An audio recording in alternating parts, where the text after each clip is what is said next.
Welcome to Have You Heard, where we talk about issues at the intersection of agriculture and engineering.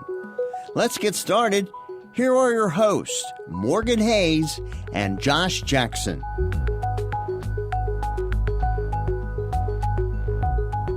Welcome. This is the Have You Heard podcast. This is episode 45. We're going to talk today a little bit about frost-seeding clover. I'm Morgan Hayes, an assistant professor in Biosystems and Agricultural Engineering here at the University of Kentucky, focusing on livestock facilities. And in my personal life, I farm in Boyle County, Kentucky with my husband. We have a 500-acre commercial cattle and hay operation. Not Josh Jackson, also assistant professor in Biosystems and Agricultural Engineering as well.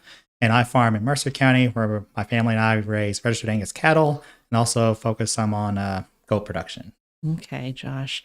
So before we get started on our topic today of frost-seeding clover, tell us a little bit about what's been happening on the farm this week. So this weekend was actually fairly busy. So we spent a significant amount of time because the ground was frozen that one day. I spent some hay, put out additional hay on one farm. And then because it was frozen, we went ahead and decided to clean out our one feeding barn. So that we spent a significant amount of time. We thought it'd be a half a day job, and it turned into 2 full days of spreading manure. Yeah, you were busy. I will say that we had a fairly busy weekend as well. Family was in town, but we did take advantage Saturday of the frozen weather. And between 6:30 a.m. and noon, we got quite a bit done. Got a lot of hay out, animals fed, all the good things that you'd hope to do when the weather's frozen. And also, one of our farms, we have one of our pieces of equipment is down, so they're getting protein tubs rather than feed. Okay. So those got put out as well because those are not easy to put out when it's not dry. Yeah. It's a lot easier with a skid steer, probably. It would be easier with the skid steer, but we put them at the top of the hill, and rather than tear up the field, it's easier if it's frozen ground. We can take the truck, pick them up at the feed store, and then push them off of the back of the truck onto the ground. Yep. And not tear up the ground nearly as much. So if we have to, that is our solution, is carrying it up with either a 4-wheel drive tractor or a skid steer, and our skid steer is pretty aggressive tires on it. Yeah. But if we can avoid that and use the truck to do it, that's what we would prefer to do, and we were able to on Saturday morning. We weren't thinking we were going to have time, but everything went remarkably well. We broke a hay fork, but still was going remarkably well, and that we were able to get that done. I managed to drop one of them off of the back of the truck. That was a fail on my part. So I managed to get it back onto the bed of the truck with a little bit of assistance, which was more impressive. So they're heavy. For anyone that doesn't know, the protein tubs are about 200 pounds. Yes.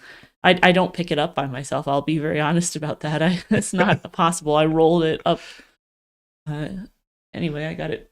I got it back onto the bed of a truck, which was a feat. Impressive feat in and among itself. Yes. So that's what happened. Other than that, we've been feeding hay, delivering hay. We had hay deliveries as well over the weekend. Okay. And just generally some maintenance and things like that on the house. That's been it's a continuous process as well. So The hay deliveries went well. It's kind of been drying up a little bit here. It has been drying up. Thank goodness. We could use a couple drier days to put hay out and to do some things and not. And so that made hay delivery a little bit easier. Got a few different deliveries done over the past week. Okay. Yeah. We did have the cows. They went ahead. We had to clean out the barn, kicked all the cows out, locked them out, but they went and visited a neighbor through a waterway. So we had to fix the waterway. After we get done with everything else, we fixed the water gap. So we had some gates up there, but apparently at some point with all the rain and debris, it washed into and pushed the gate over. Okay. So we went ahead and repaired and pushed them back up. There you go. We actually had a calf come. Really? Not good for us because our calving window doesn't start for another month and week. So we're a solid 5 weeks early on this calf. It's out of a heifer. Preemie or? Does not look to be preemie. I told my husband if it's a preemie at 85 pounds, we've got bigger problems. An 85-pound calf out of a heifer bred to a low birth weight bull is not a good sign. So one of two things happened. Either this heifer cow likes to escape. So either she went to visit the bulls or the bulls went to visit her. I would lean towards the bulls have never been known to get out, and she's been known to get out quite a bit, that she went to visit the bulls and went back and we never saw it. Huh. She doesn't tend to respect a hot fence particularly well. We actually sold another animal that was much worse about it, but potentially she and the other one went together, I guess, on a jaunt someday, and we did not realize it. Okay.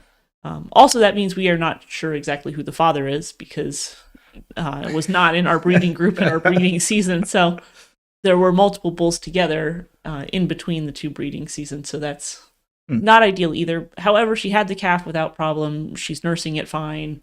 Yep. All is good. She actually got out the day before she calved, and we were like, this is weird that she's pushed out. And she's bagging down. It's a little early, but she's a heifer. They sometimes do this. This is not entirely a shock. Yeah. But we were keeping an eye on her because we thought it was pretty odd behavior in general. And then she had a calf the next day. So apparently she was just trying to find her spot to get away from the rest of the herd. And get away from the rest of the herd. And that's what she did. So first calf of the year, a little early. I normally do I teach in the spring, so I normally do a calf watch with my class. But traditionally, it doesn't happen until after spring break. And this year, I guess we'll have to start it a little early. Yeah.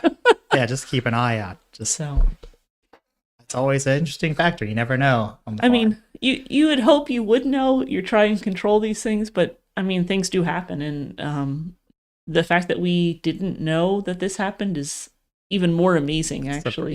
Very shocking almost. Yes. Because that means she left and went back into her pen, and we didn't realize that she'd gotten out. That's quite impressive. Yeah, well, I mean, it's a feat. That's what it is.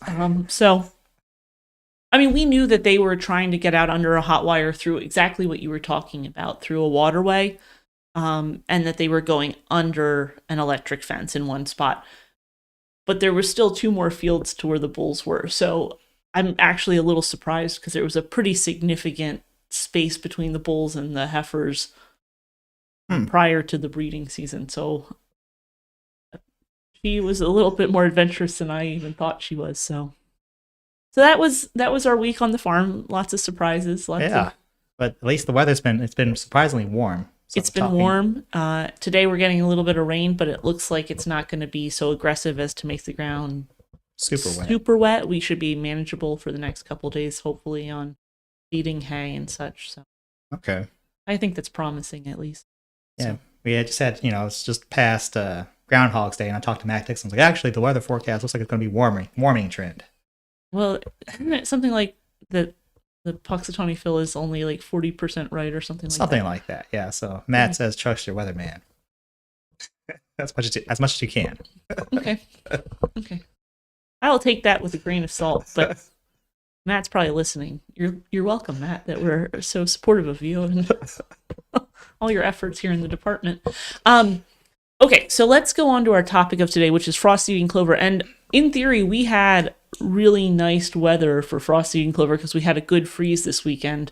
Yes. Did you take advantage of it? Wasn't able to take it. We had to, when we were spreading manure and everything else, we didn't have time to set up the equipment for another family member to run and spread seed. So we weren't able to see, but it would have been the ideal weekend because of that freezing to get out there, solid ground and spread that seed. Yeah, it would have been ideal.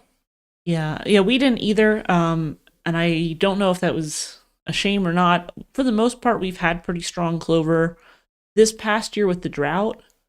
I'm curious to see what we get this year in some of our pastures. I did a talk earlier this week at Pastures Please, which is an extension event that was primarily for horse folks here in central Kentucky, and talked a little bit about equipment for pastures and for pasture renovations. And I have to say that like a broadcast spreader is so convenient.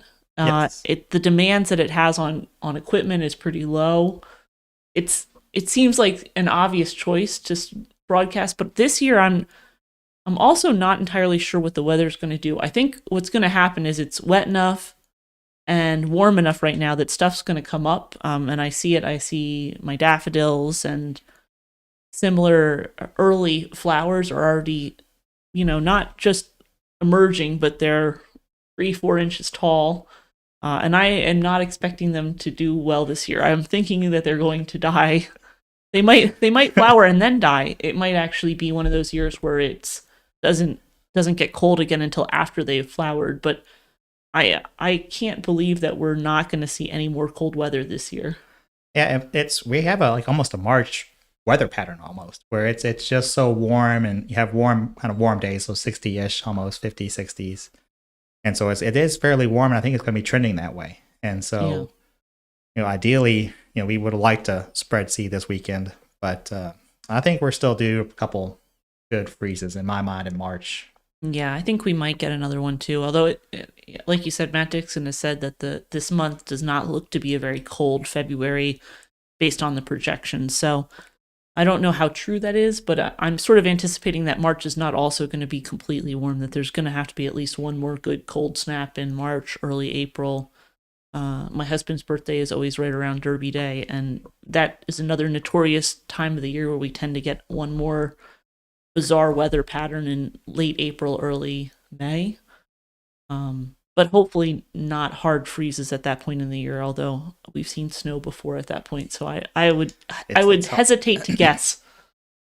Yeah, it's we were seeing, Matt and I were looking at the trend, and it's like we're seeing a decrease in number of like cold, freezing days apparently taking place. He's looked over the 30-year periods, and we're seeing a decreasing number. So it could be that we may not see as many as we've seen in past years. Right. Yeah. But there's still a value getting that seed out, because fertilizer prices, they aren't going down any. No, they've been fairly stable and high. Yes, and I was hoping that over maybe over the winter, no, they've stayed fairly high, and so with that, having that nitrogen available from the clover, right, the nitrogen fixation taking place in a field, and then also from the endophytic fescue standpoint, just the dilution of the toxic endophyte. Yeah, it's also beneficial. So we gotta, for the forage management standpoint, it makes a lot of sense to get out there and frost seed, and getting a broadcaster. Yeah, is helpful. Yeah, having a broadcaster, and it's pretty easy to apply it to attach a broadcast spreader to a variety of tractors. So it's not like, let's say you wanted to use a no-till drill to seed it. You have to have a certain size tractor, and it has to have certain size and aggression on tires to make it through in the wintertime like this. But broadcast spreader is much more forgiving to a variety of pieces of equipment that you probably have on a. And even, some of them actually have a little electric motor. So ours, we have it run on a RTV essentially, and it just runs a little electric motor right off the battery, and so we're able to spread seed that way. Yeah, that's really convenient. That's how some of our sprayers and stuff are, and that is convenient to not even have to take a tractor out in the field. So it's a lot less weight, a lot less compaction taking place, and so ideally this weekend would have been great, but we just weren't able to get out there. Yeah, that makes sense. And being the drone guy, they do have options for drones as well at this point too for spreading seed. Yeah, and I think with that, you're only putting down maybe 10 an acre. Well, depends on how much, I guess, you're putting down, what kind of stands you have already. Right. But there are options, I think, for some of the drones. You switch out from a sprayer tank to a broadcast spreader platform, and it's got scales on there. You do have to calibrate. Yeah. But you can also spread your clover with that. Yeah, and I would think that for a lot of people in this area where we had pretty hard drought last fall, that there's a lot of people that have some bare soil. More aggressive grazing happened in the fall than maybe the people wanted. This is probably a very opportune year to do some broadcasting of clover, because there's definitely spots in the field that could use some cover, and it protects it from some weed pressure that we don't want coming in this spring if we can get something established. And the weed pressure, there is another little benefit if we're trying to get we tout this as well, just using some guidance system, potentially even a light bar. That can help you make sure you don't overlap or spread too much, or you're going down the path and allocating exactly how much is needed. Because a lot of those little spreaders have like settings will run at 5 miles per hour. Right. Well, having that guidance system helps you ensure that you're running at 5 miles per hour, and ensuring that also the proper distance between your runs. Yeah, I think that's a great suggestion, that people really think about some of those things, because I have overseeded a field before. I will admit it. It happens. Even after calibrating a better planter, I still have overseeded a field, and it's expensive if you really make a bad mistake in your math calculation. It's diesel fuel, it's time, and so really, depending on how much overlap, I think its payback period might be about 200 some odd acres, depending. Yep. Yeah, and I think the free there's even free GPS things on phone that some people have had a lot of success with. I think the precision on them is not always quite as good, but even that would be better than not running anything at all. So, right. Yeah, it gives you at least some indication. Yep. And I think some of them are better than others depending on the phone and the software that's being used. So, be interesting. Certainly, it's certainly opportunity, and there's cost share. I think we've mentioned in the past available for the new technologies. So using those guidance systems. I think that's a great point. So I think that's a pretty good summary on Frosty and Clover. Unfortunately, we haven't done it, even though we put it down on our topic list because we both thought this was something that might happen around this time of the year.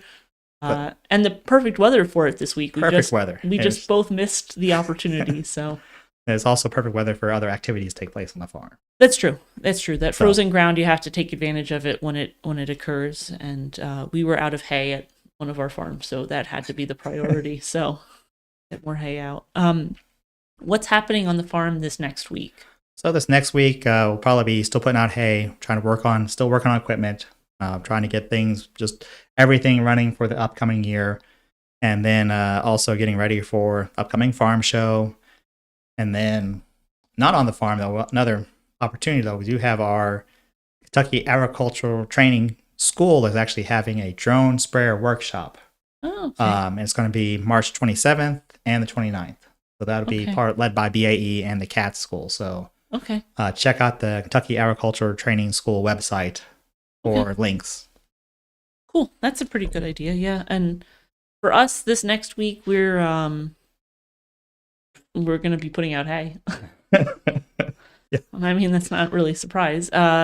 Feeding, delivering some hay, trying to get some things knocked out, some repair work that needs to happen.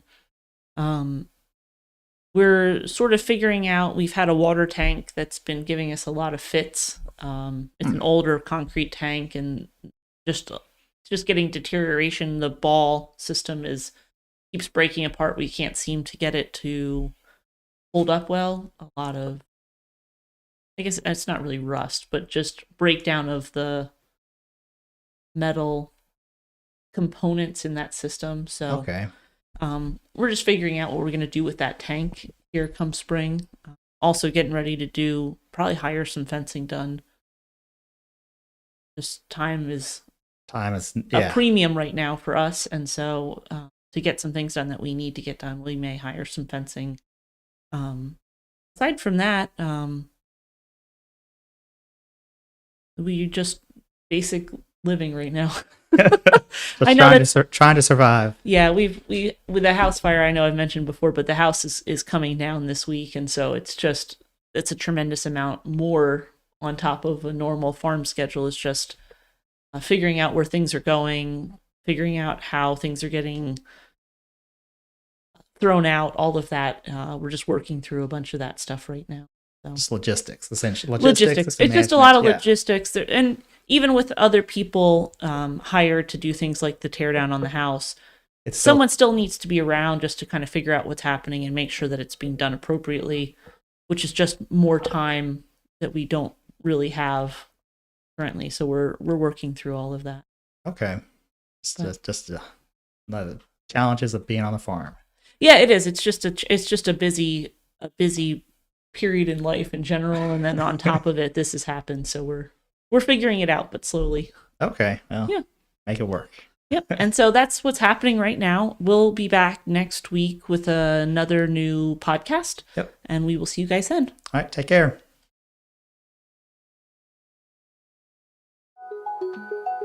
Have You Heard is a production of the University of Kentucky College of Agriculture, Food and Environment, along with the Department of Biosystems and Agricultural Engineering. Discover what's wildly possible at ca.uky.edu.